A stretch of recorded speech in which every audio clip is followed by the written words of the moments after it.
Merchant Marines also helped win World War II by shipping troops, weapons, and gear overseas, but they're sometimes called the forgotten sailors.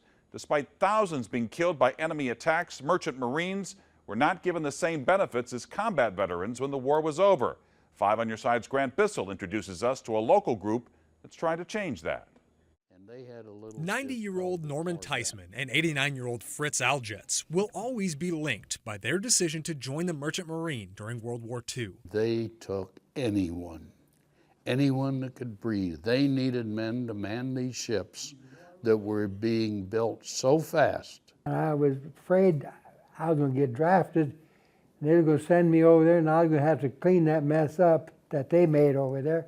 And they'd come home and steal all the girls, and I wouldn't have the girls left. Their humor helped get them through some dangerous and deadly times while transporting men and war materials across hostile seas. Suddenly, there's a burst of light. That ship just got hit. Then you find out it was a mine or a torpedo. Military historian Jack Grothe says in all, more than 700 Merchant Marine ships and more than 9,000 merchant mariners were lost by war's end. One of 26 didn't make it back. The Japanese have just officially laid down their arms.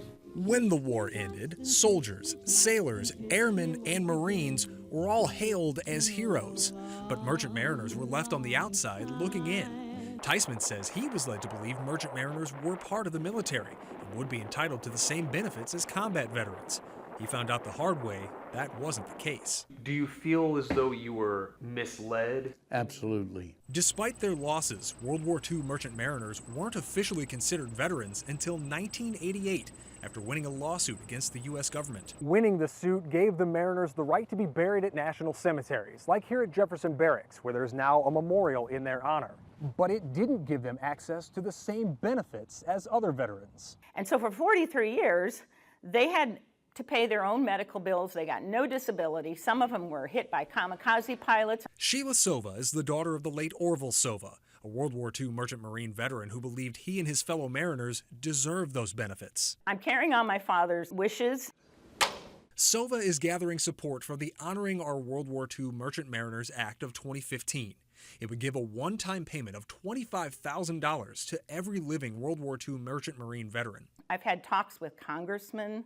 I've written congressmen, I've emailed congressmen, I've gotten into arguments with congressmen.